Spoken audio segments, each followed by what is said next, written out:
Hi, this time I wanted to talk about perhaps the rarest or most uncommon way of playing a tabletop RPG, which is a co-op mode, that is without a game master.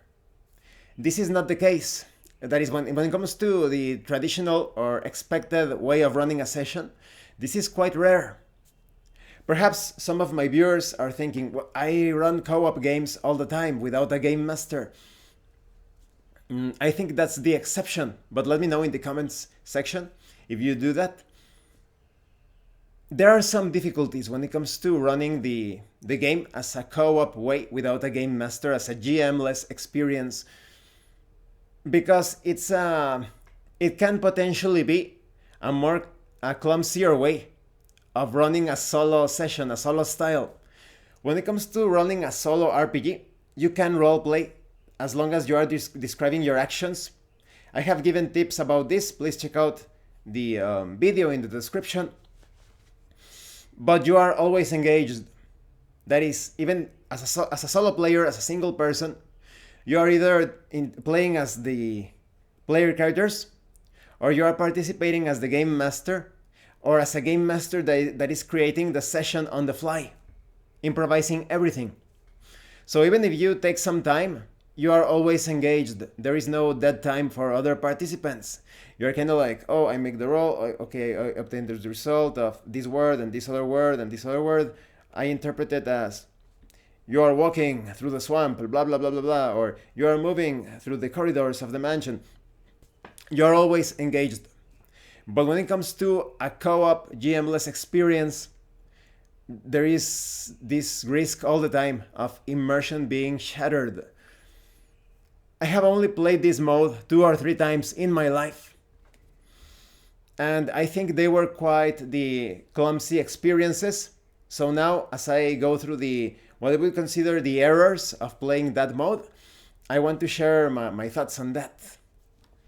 I would highly recommend that you have like semi-game master per session, or perhaps per encounter. I would recommend per session because that way that game master already has a certain idea of how things are going to proceed. So I would say it's rather like a semi-GM-less play. There's going to be a single player making the rolls, coming up with the interpretations for the entire group. If you are using an AI system for combat, that player is also going to adjudicate that. Or maybe you can split roles. Maybe a player is going to adjudicate what happens when it comes to combat strategies and tactics, and the other player is going to present the situations, the encounters, like the overall framework of the session. Because otherwise the game can stall quite a bit.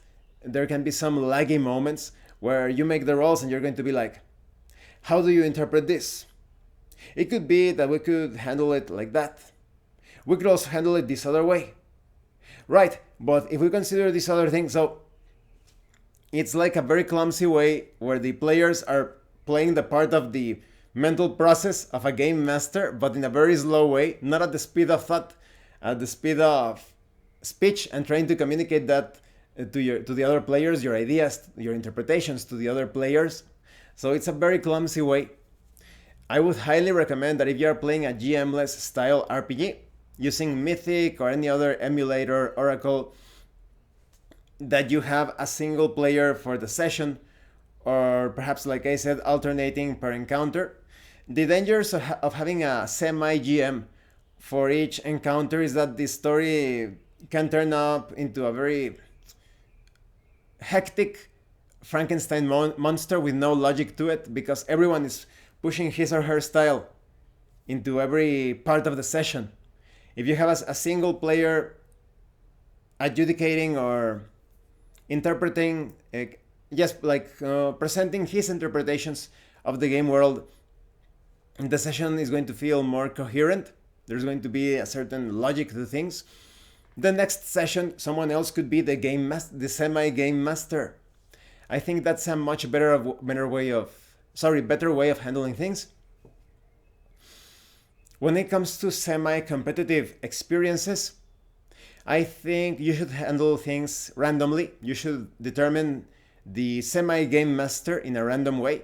maybe assign a number to each player in the session and you make a roll, that player is going to be the game master for that particular scene. For example, in the competitive RPG, What Lies Beneath the Darkness, there are going to be moments where your player character is going to be clashing with other player characters. You could make it a rule that if my player character is in direct confrontation with this other non-player character, someone else, a neutral party, should be the game master for that particular scene or moment. Or even that instance. Maybe a fight happens and suddenly you are fighting against this other player character. Somebody else should handle the situation to be as neutral as possible. Because if you are handling the situation, adjudicating things, maybe you want your player character to survive. But this is not always necessary. You are supposed to be playing with mature people. So it will be possible to have a semi-competitive experience one-on-one with a game master or a semi-game master adjudicating things without putting things in favor of your player character. It can be done so. But as general advice, if you are planning to play a GMless session, definitely considering having like a semi-GM full-time for that session in order to keep the pace of the game. Like, you handle the situation, now this player makes some rolls and comes up with an interpretation. It's only going to take about 5 or at most 7 seconds for the player to come up with the interpretation. It's going to be very simple, and I think it's going to be more fun. You're going to be maintaining or preserving that immersion through roleplay. Definitely try it like that. Either way, I would love to know your thoughts and comments on this.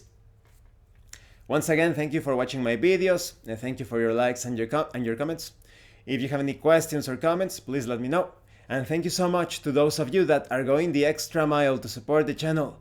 If anyone else wishes to further support the channel, the information on how to do that will be in the description below. And remember, it is better to roleplay and fail in character than not to roleplay and fail as a player. Once again, thank you, and see you later.